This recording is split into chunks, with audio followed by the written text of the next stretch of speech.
This is right out of the movie. Yeah. We always joke about painting this with a mural, but Yeah. it doesn't happen yet. Our light's not in here. Mushrooms do not grow in the dark, so this is not indicative of their growing conditions. So you can see these computer panels here. So they give us an indication of what's happening in the room. So that's the parts per million of CO2 in the room, that's the temperature in the room, and that's the next number is the percent humidity. So normally we like the rooms to be ideally at about 17 degrees. So that's a little bit on the warm side. We have 4 rooms in this barn. We rotate the mushrooms as they go through a growing cycle. If they're oyster mushrooms, we take the bags out of the room. We break them down and put them in a compost pile.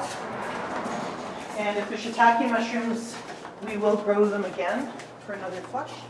And here are our mushrooms.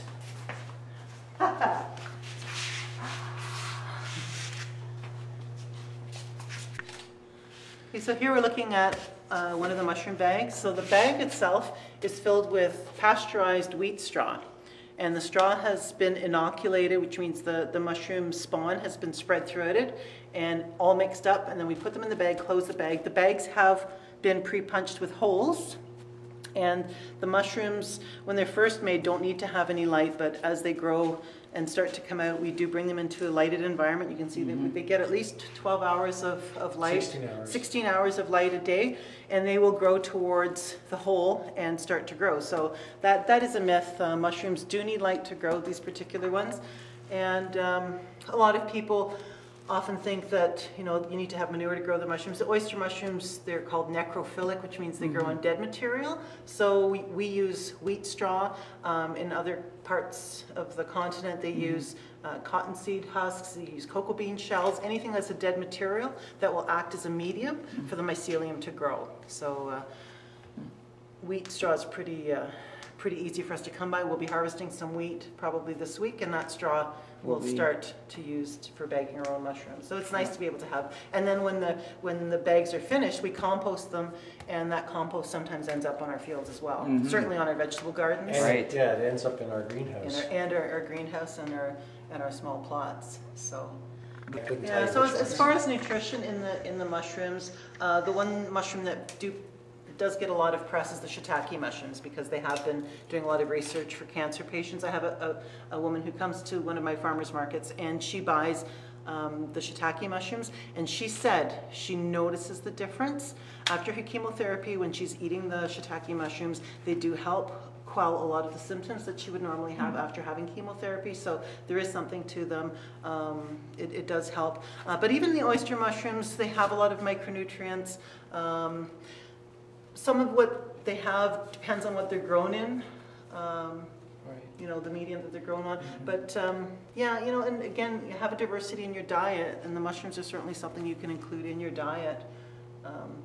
Depending on what website you go on, you'll get different things that they are good for, and different vitamin content. And they found that even these ones, but if they're even exposed to sunlight, even for a second or two, the vitamin D goes up dramatically and Like 400%. exponentially. 400%. If you take your mushrooms and expose them to sunlight, whether it's a button mushroom or the oyster mushrooms, put them out in sunlight for like 10 seconds, that vitamin D has been absorbed by your mushroom. Okay, well I'm taking my mushrooms outside for 10 seconds every time now. Yeah. That's just unbelievable. Yeah. And who knows this? Like who?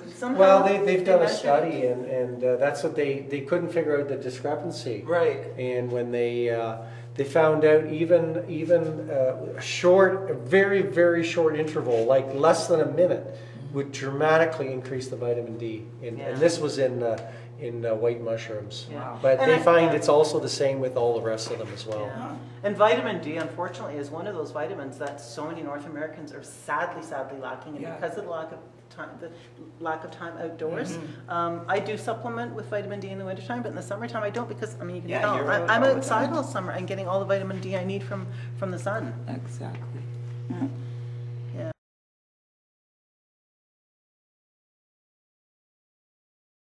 The cinnamon caps, which do look like little burger buns. Beautiful color, yummy nutty flavor. And these bags too, these will be harvested and left, and they will often have another little batch coming off them. Well, the ones in the other room, that was second flush. These are first. Oh, there's some really nice ones in room 1 there too. Okay. Wow. So these are called cinnamon caps because they look like they've been dusted with cinnamon. Yeah, They look like are. little desserts. I'm just gonna move the block Like up a little. freshly baked little Yeah, cool. treats. So we grow these specifically for a restaurant in Hockley, at the Hockley Resort. The restaurant's Okay. called Cabin, and they asked us to grow them for them.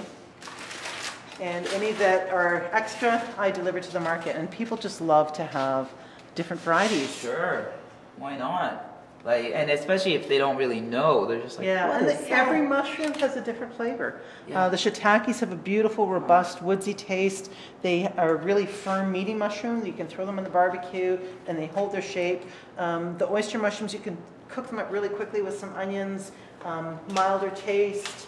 The cinnamon caps have I looked it up. They call it a nutty taste that pairs well with red wine, but Oh, really? it is a nutty taste. Oh, It's more of a gorgeous. woodsy mushroom. So. And that's nice if you want to mix them all together. And again, it's the diversity. Who wants food that tastes the same, all the Yeah, same? all the time. Are these the same? Yes. That's how they start out. Yes. Wow. They look like a sea urchin, don't Yeah.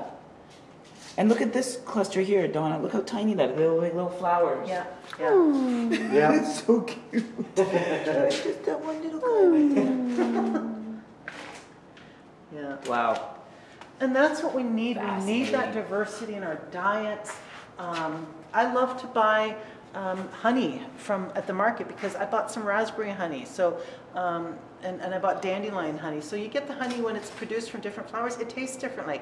If you buy a brand name of honey at the store, the generic brand that everybody knows, it always tastes the same because that's what they want. They want all of their batches of honey to taste the same. Exactly. I don't want all my honey to taste the same. I Yeah. want to taste the different flowers that the honey was collected from.